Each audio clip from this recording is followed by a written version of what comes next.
Alrighty, so we're going to go through the vocabulary for the first part of our circuit unit. And so the first thing to know is that with the circuits, it needs to make a full, complete circle. So if you have a wire connected to a battery, it has to go through the light bulb, keep going, have the switch closed, and back to the battery again. So here again, you can see that it makes a complete circle.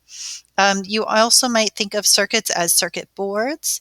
And so each of these little white lines, or light green lines, I guess they are wires. So it's essentially painted on wires onto the circuit board. And on one side of the circuit board, the wires will go one way. And then if you flip over the circuit board and you look at the other side, you'll notice that the wires go in the opposite direction. And so you can never have these wires cross on the same side of the board. So that's why you see these little gold dots like right here. And that's where the wire is going to go into the circuit board on one side and come out on the other, and then it'll be able to go to wherever it needs to connect. So a circuit is going to be any kind of circular path where you have to have it start and end back in the same place. So if it did not have a wire going from this light bulb back to the battery again, the light bulb would not turn on. Then we have conductors. Conductors are going to be the things that allow the electricity to go through. So for example, most of the time you'll notice that a conductor is made out of metal, but they don't necessarily have to be. They just tend to be made out of metal because those are good conductors. Kind of as a joke, I put train conductors and like an orchestra conductor. So kind of a joke, but also conductors. And then we have insulators, and insulators are the things that make it hard for the electricity to go through. You can also think of them as things that electricity will not go through.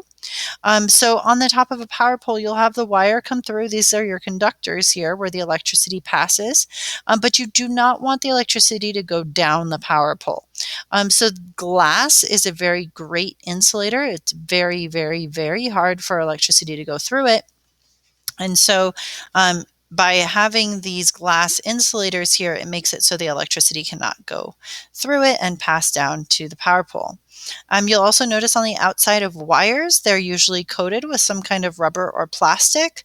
Again, so that way the wires themselves can touch each other, but because there's plastic in between, the electricity will not be able to go from one wire to another.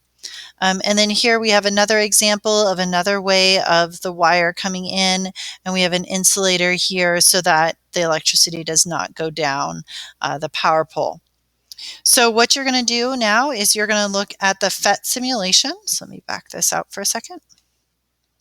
And you are going to look at the PhET simulation to see what is a conductor and what is an insulator. All right, so you could either click the link in your Google Classroom, or you can just go into Google and type PhET, PhET, circuit constructions, and hit enter. And then just click on this first thing, the thing that says Circuit Construction Kit DC PhET. When you open it up, you'll just click on this link. And then you'll click on Lab. When you get to Lab, I want you to go ahead and test what things are conductors and what are insulators. And in order to do that, you're going to need a couple of wires. So you just click and drag. And we're going to need a battery, so we'll click and drag that as well. And then you can click and make these, click and drag the ends of these to make the wires longer. And then down here, you'll just scroll until where you get to the dollar bill. And so we can test and see, is the dollar bill a conductor or an insulator? So a conductor will let the electricity go through, and an insulator will not. So if I take a look at this dollar bill here, I know that this is an insulator because the electricity is not flowing. And I can try a different voltage. I can turn this way up and still nothing goes through. So don't have to worry about that. So I'm going to click on this dollar bill. I'm going to get rid of it. And now I'm going to try out the paper clip. So I can just click and drag. I'm going to connect my paper clip here. Ah, look at that.